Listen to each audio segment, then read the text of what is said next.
Ah, crap. Hey, get the scraper! I'm, pretty sure I tread on something. No? Nothing important.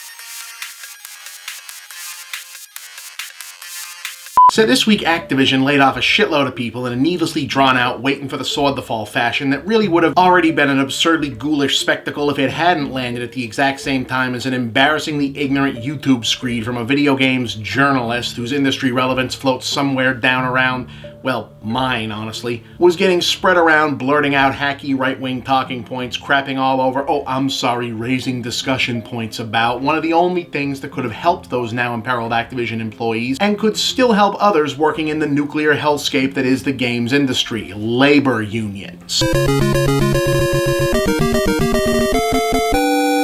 Now, I should probably state my position out nice and clear right up front here. Organized labor works. Organized labor is good. Organized labor improves and saves lives. Organized labor is good for workers, good for consumers, and yes, good for companies. Unless said companies are predatory, dishonest, or societally destructive, in which case, f them. Now, you can go ahead and say that I'm only saying that because I'm a liberal, a leftist, or whatever. I don't subscribe to any particular label or care much about political philosophy outside of does it work or not. But frankly, the 20th and 21st century success of organized labor is so overwhelmingly self-evident, to be honest, for me it's a thing beyond the realm of theoretical political philosophizing and into plain old just observable fact, like it's right there for you to see with your eyes, like the earth being round, or the Pope being Catholic, or Bobby Kotick being an overpaid douchebag. Now, if we disagree on any of those things, it doesn't mean you and I have some kind of nuanced ideological schism going on. It just means you're stupid. The only remotely good arguments, and I stress very, very remotely, against a stronger, concerted push for organized labor in the games industry isn't that it's wrong or that it won't help, but that it's difficult. And that is, in fact, regrettably very true. Gaming is a unique medium comprising multiple disciplines across a unique hybrid industry situated at a nexus between the creative arts and tech sciences, and that's not even getting into the difficulties in organizing across international boundaries. Although that's a challenge that's increasingly facing the entirety of organized labor movement regardless of industry. But difficult does not mean impossible by any stretch of the imagination, and it's particularly galling in terms of a person cannot possibly be this stupid and also functional. Therefore, this must be bullshit. To hear it being seriously argued that the games industry doesn't need organized labor because Silicon Valley runs fine without it.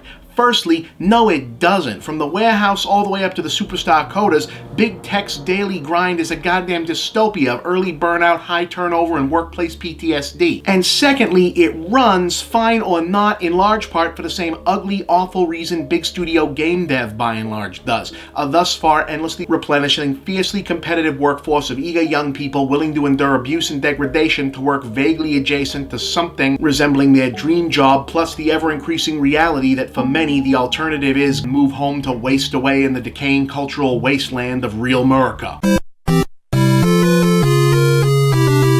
Thirdly, it's not even really an accurate parallel since the gaming industry is really only part of big tech by half, maybe even less than that, and as such can't be properly compared to Silicon Valley. Gaming is overwhelmingly a creative industry. It certainly views and presents itself as such. The Western games industry in particular has never been able to conceal its burning desire to become an equal of the American movie industry, to become Hollywood. For reference, see literally everything Activision in particular has developed, produced, or purchased over the last 20 goddamn years at least. And yet the one core component of the Hollywood system that the gaming business isn't eager to try and spit out a tacky, Dorito-dusted pod person homunculus copy of is that Hollywood is a decidedly union town, one organized, however imperfectly, but organized all the same, not along whole industry lines or individual company lines, but along disciplinary lines. There's a writers guild, a screen actors guild, a directors guild, and that's to say nothing of the unionization of craft and tradespeople who do the building, electrical, catering, security, whatever. And that's the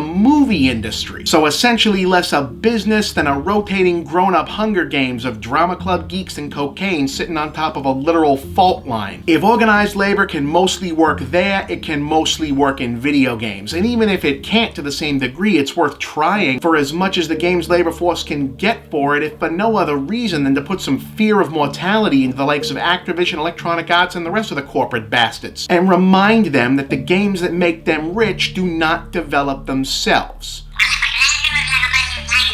Yeah, you're right. I should find a way to close by bringing it around to where it affects gamers and consumer advocacy, but honestly, if you say you love gaming, shouldn't you care about this stuff even if it doesn't directly affect you? It's just, I'm sorry, it's hard to look at hundreds of people getting laid off and still be thinking, what of the consumer? Oh, won't somebody please think of the gamers? Like, if you still have trouble grasping the personal salience of the phrase, check your privilege, and your first reaction to hearing about hundreds of people being out of work is, how will that affect my expensive electronic toys? That right there, that's your privilege.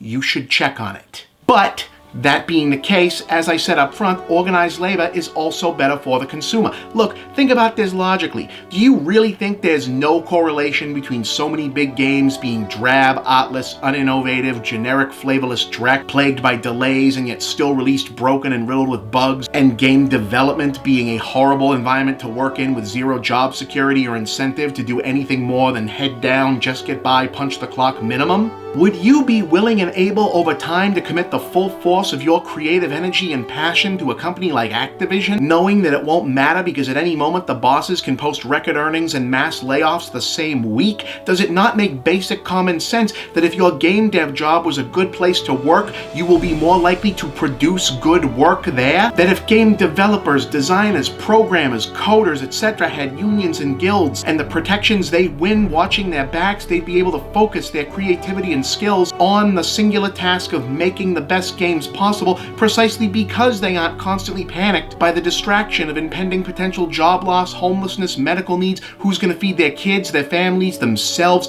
If gamers want a better games industry and better games, gamers should support the laborers who make those games and the organizing of that labor. Just a thought.